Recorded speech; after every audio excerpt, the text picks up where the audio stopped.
Mga pangako ng pagdarasal ng Santo Rosario. Ang mga pangakong ito mula sa Our Lady kay Saint Dominic ay makakatulong sa pagbibigay ng insentibo para sa mga oras na nahihirapan tayong manalangin.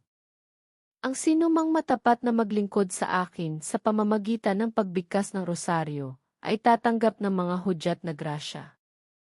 Ipinapangako ko ang aking espesyal na proteksyon at ang pinakadakilang mga grasya sa lahat ng magdadala ng rosaryo. Ang rosaryo ay magiging isang makapangyarihang baluti laban sa impyerno. Sisirain nito ang bisyo, bawasan ang kasalanan, at talunin ang mga maling pananampalataya. Ito ay magiging sanhi ng kabutihan at mabubuting gawa na umunlad. Ito ay magtamo para sa mga kaluluwa ng saganang awa ng Diyos. Aalisin nito ang puso ng mga tao mula sa pag-ibig sa mundo at sa mga walang kabuluhan nito, at aangat sila sa hangarin ng mga bagay na walang hanggan.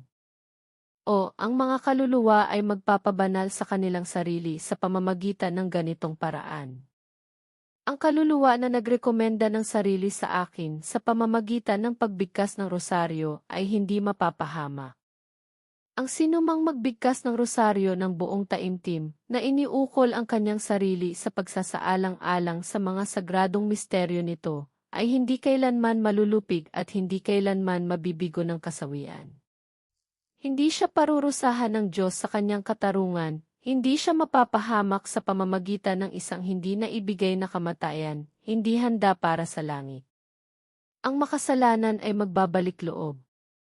Ang matuwid ay lalago sa biyaya at magiging karapat-dapat sa buhay na walang hanggan.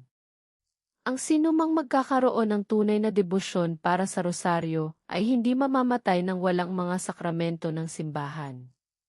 Yaong mga tapat sa pagbigkas ng rosaryo ay magkakaroon, sa panahon ng kanilang buhay at sa kanilang kamatayan, ang liwanag ng Diyos at ang kasaganaan ng kanyang mga biyaya. Sa sandali ng kamatayan sila ay makikibahagi sa mga merito ng mga banal sa paraiso. Ililigtas ko mula sa purgatorio ang mga naging deboto sa rosaryo. Ang mga tapat na anak ng rosaryo ay dapat magkaroon ng mataas na antas ng kaluwalhasyan sa langit. Makukuha mo ang lahat ng hinihiling mo sa akin sa pamamagitan ng pagbigkas ng rosaryo.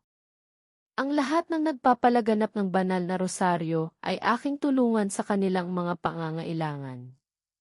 Nakuha ko mula sa aking banal na anak na ang lahat ng mga tagapagtaguyod ng rosaryo ay magkakaroon para sa mga tagapamagitan sa buong celestial na hukuman sa kanilang buhay at sa oras ng kamatayan. Ang lahat ng nagdarasal ng rosaryo ay aking mga anak at mga kapatid ng aking nag-iisang anak na si Hesukristo. Ang debosyon ng aking rosaryo ay isang dakilang tanda ng predestinasyon.